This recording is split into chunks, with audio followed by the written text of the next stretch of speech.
ആധുനിക സാങ്കേതികതയുടെ സഹായത്തോടെയുള്ള ചികിത്സാ രീതി പ്രചാരമേറുന്നു. ഭൂമിശാസ്ത്രപരമായ പരിമിതികളുള്ള സ്ഥലങ്ങളിലാണ് ഈ രീതി പ്രയോജനം ചെയ്യുന്നത്.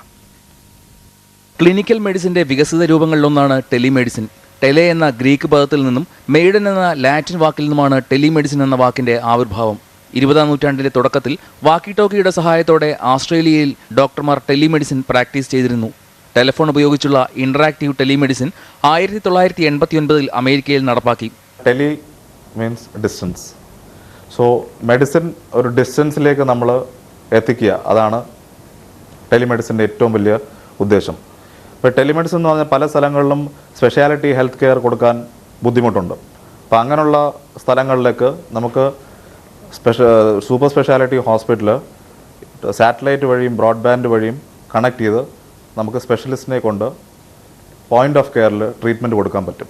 ഇന്ന് ലോകത്തിന്റെ വിവിധ ഭാഗങ്ങളിലുള്ള ഡോക്ടർമാർ ഉപഗ്രഹ സഹായത്തോടെയുള്ള ടെലിമെഡിസിനിലൂടെ രോഗികളോട് ആശയസംവേദനം നടത്തുകയും ചികിത്സ നിർദ്ദേശിക്കുകയും ചെയ്യുന്നു. ISRO ആണ് രാജ്യത്ത് ഉപഗ്രഹ സംവിധാനം വഴിയുള്ള ടെലിമെഡിസിനായി സാങ്കേതിക സഹായം നൽകുന്നത്. ഇപ്പോൾ ഇന്ത്യയിൽ തന്നെ ISRO 500 നോട്ട്സോളുണ്ട്. It started with 45 centres. ഇന്നിപ്പം 500 കൂടുതൽ സെൻറ്റേഴ്സ് സാറ്റലൈറ്റ് ഉപയോഗിച്ച് മാത്രം കണക്റ്റഡ് ആണ്. അതായത് ISROയുടെ സാറ്റലൈറ്റ് നെറ്റ്വർക്കിൽ വേറെ ബ്രോഡ്ബാൻഡ് ഉണ്ട്, പലതും ഉണ്ട്. അപ്പോൾ ത്രൂ ഔട്ട് ദ കൺട്രി നമുക്ക് ഓരോ കണക്ടിവിറ്റി മൊഡാലിറ്റി ഉപയോഗിച്ചും നമുക്ക് ഈ ടെലിമെഡിസിൻ ചെയ്യാൻ പറ്റും. ആൻഡമാൻ പോലെയുള്ള വിദൂര സ്ഥലങ്ങളിലെ ആശുപത്രികളിൽ പോലും ഇന്ന് ഉപഗ്രഹ ടെലിഫോൺ സഹായത്തോടെയുള്ള ടെലിമെഡിസിൻ പ്രയോജനപ്പെടുത്തുന്നുണ്ട്. അമൃത ന്യൂസ്, കൊച്ചി.